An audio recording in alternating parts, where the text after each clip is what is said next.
on that bullshit. You on that 718, can't get a the licking. He really wanna fuck me cause you know that really different. That pussy but I purr like a little kitten. He begging, asking me to let him stick the tipping.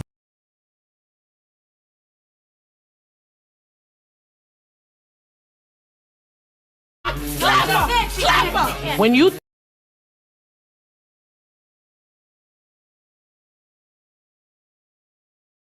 Welcome back, and welcome back to another review from your host, The Reality Child. And let the crowd go wild. So, tonight we had a show, baby. Welcome to Vegas, baby. Welcome to Vegas, baby. So, this was literally, if y'all didn't see my post, this was literally my first time ever watching Joseline's Cabaret. I never watched no seasons of the show. You know, I don't know how down in the trenches y'all are, but I was never down in the trenches like that. But tonight, you know, to content purposes, we are going to react to Joseline's Cabaret Season 4, Episode 1. But before we do that, you know, y'all know, if y'all came from the Baddies reviews, y'all already know I gotta spark one for the spark one so we can get into it. Because tonight, I actually wrote the notes down. So if you was rocking with me since like Baddies South, because I reviewed Baddies South and Baddies West, then you already know. Like, when the notes come out, they coming out. But alright, hold up. Like this.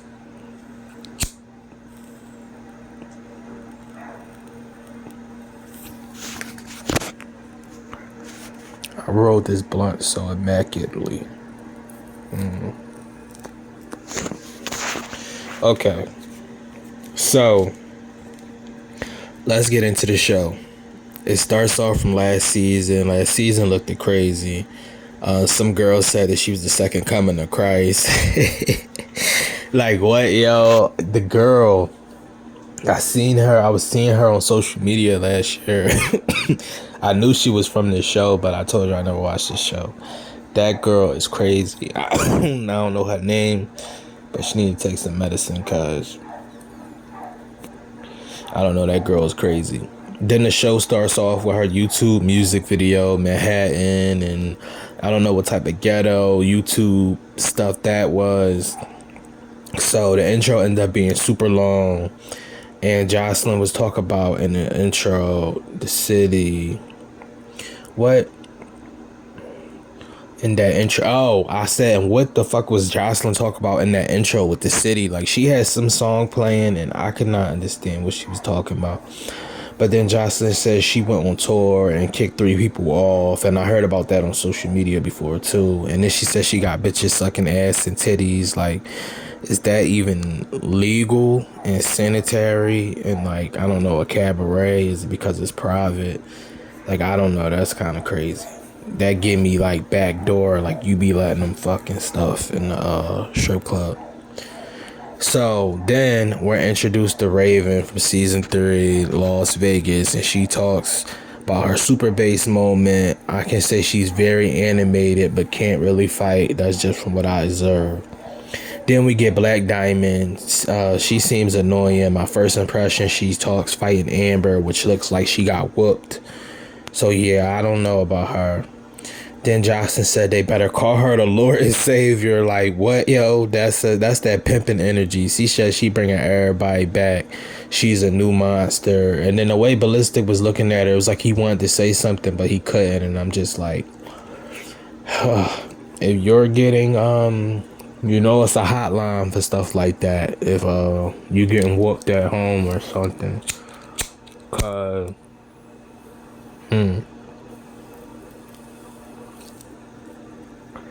My bad, I had to take a puff. But yeah, just heads up, Ballistic. Like, it's hotlines for stuff like that. If she beat that at home, she beat that at home. So then, she talks about the one night only, which I don't know what that is. Y'all might have known what that is. They might have talked about it on different seasons. I didn't know what the one night only was. So then Joseline says she wants this season to feel like a show, a circus. She asked Ballistic, do they want to have, SCX before they leave? I guess they went and did that. And then we get to the PJ scene. Ballistic leaves and Joseline, Raven, and Amber talk. And I don't like how the girl with the shortcut treats Joseline, which I find out that's Amber. Like she treated her like she God or something.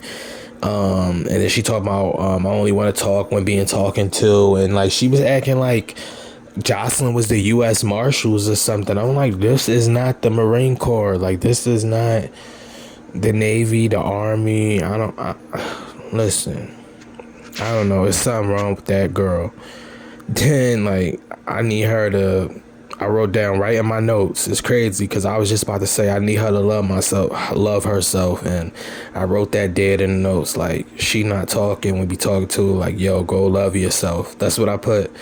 And then Amber, aka Shortcut, says Joseline feet has corns and sings on it. I actually like moments like that. See, that's what the baddies should have. Like, yeah, they had a couple random moments, but this whole episode kept me interested. I'm not gonna lie. Like, it's like, okay, like it's like a storyline. It's good. It was good. I'm not gonna lie. Tonight's episode was good. I liked it. Tonight's episode. Joseline confronts the girl. Well, not tonight's episode. I'm like 2 days late. But Joseline confronts the girl about getting arrested. And the one girl talks about hitting the girl with the chair. Because I guess she ran over somebody that was already handicapped or whatever. And then they talk about performing in New York tomorrow. And Joseline said they were throwing air next season. And then she basically threatens them. So she basically said they really couldn't fight last season. Raven and Amber. And then she said the song Joseline has with the scenes go crazy. I can't lie. Yeah, like the song she be putting, and then like when they be like transitioning scenes and stuff, and they be doing, I see, her marketing strategy, and I do talk about that later. But I do see, her marketing strategy. Raven talks about getting in trouble from Joseline. Then we see Melissa Ratface ass tell them that they're fired and they're not performing. The girl, so is this the first, I got a question for everybody who been watching it from season 1. Is this the first time Melissa been on there, or like, what is that about? And then, she stay fired, they not performing. The girl with the long hair, I think that's Raven. She snaps about not being able to perform. I think she really has a passion for this, I do. And then we see Joseline call Melissa rat ass, her best friend, dry ass face.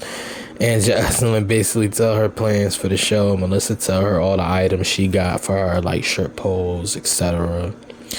Joseline gets on stage looking like a cowgirl Captain America, and the girls scream her name, aka Wonder Woman. Hold on, let me take a puff, y'all.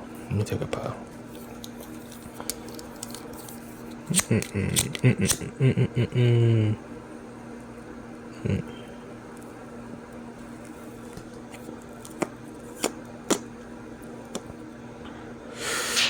Yeah, I'm gonna have to roll another one after this.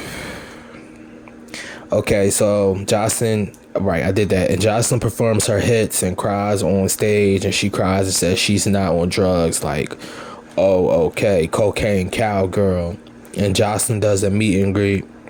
Joseline says Diamond and Raven have to try out now because of the things that they did. Which, I mean, she is kind of riding on that heavy, but it's like, I get when it's like, don't bring me that energy, but then it's like, if you did say that in the past that you wanted them to do that, then it's kind of looking like you're bipolar. But I mean, I get it for the most part. And then we see the auditions, and it's crazy. We see Miss Wet Wet. I only know her because she always in the blogs, and she be, interviewing people sometimes or whatever. And she said she never lost a fight, but every fight is something else. Like, okay, because I definitely seen her get whooped a couple of times in that montage. And it was going through. Like, okay, Miss Wet Wet, stop lying. Then we see Miss Natural. I like her and what she brings. I seen her before too. I literally just recorded a live of when she was on there with somebody else. So I definitely know who that is as well. Then we see a season 1 that I didn't catch the name. It was moving too fast. Then we see this girl that say that popping some pussy is the key to life. Like what? And then I didn't catch her name either. Then we see Lucky from season 1 and 2, and she says that she's about her money, and she says she's regret not stunting, and Lucky got hands.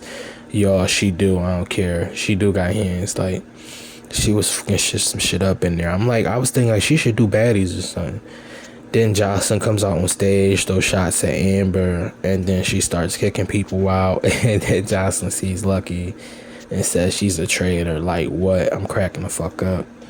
And that's what Natalie should have did at her auditions too. Like, anybody talking, anybody calls a ruckus, get out. Automatically kick them out. And then I realized the auditions is the one night stand. And then Joseline says Amber and Raven can't perform. I don't know why she I don't know. I guess she gonna be picking at them all season. I don't know. For them having that much low self-esteem, maybe she should be picking at them. I don't know. I don't condone it, but at this point they acting dumb. Like they like, I don't know. I never wish that for my kids, for somebody to treat them like that, and then they respond to it because they want an opportunity. Like, make your own fucking opportunity. Joseline says, why does Yummy have a wig on and the song playing was fire? I'm not gonna lie, I see the marketing and what Joseline is doing. Raven says she will get the club shot up and everything, and Joseline brings up, damn, I shouldn't have said shot up, but my bad, YouTube. But and then Joseline keeps bringing up the 4 felonies, and Amber says she know how to kiss Joseline's ass. Like, what? That's disgusting. Because Joseline basically, my bad. Joseline basically, she was walking down the street with Ballistic and looking like the Terminator, and she was like, "Oh, I want to see what's going on," cause woo woo. But I guess somebody really told her what she said. And then, you know, she sent her the thing, and I literally forgot what she said, y'all. But she was like, something. So tell me now, or I'ma smack you. And then she, like, smacks her. And then it, like, kind of clips the next scene the next week. And Ambrose on the ground. I'm just like, man, all of that was giving me real cocaine vibes. You just said you wasn't on none of that. Now it's, you know, it's cocaine vibes. So I really didn't understand it. I really didn't know. Then we see fights between the girls' names, who I forgot, next week. It looks interesting. I mean, you know, it was a lot. I'm gonna tell you this right now. It was way better than Baddies West. Way better than Baddies West. Joseline, it seems like Joseline is really producing.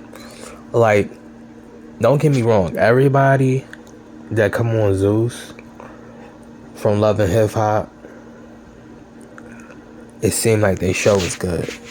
You wanna know why?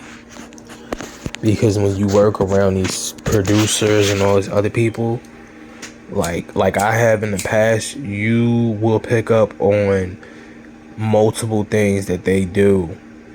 And you will pick up on stuff that's edited because because you lived through it. And then you will see, like, I don't know, you just see certain stuff that you just like, alright, like, that's something that they asked me to record so I can say it, you know, on my phone or something. Like, they'll do shit like that for like voiceover. So it's just like, you know, it's just something that you learn. But I think they should have brought back Kid Capri. Like, I don't know what's gonna happen when they get in the house, but I kind of wanted to see Kid Capri back.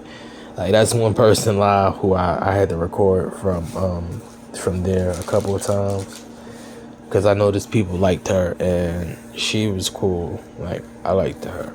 Yeah, I feel like, you know, she was all over the place, but she was TV. She was good TV though. I'm not gonna lie.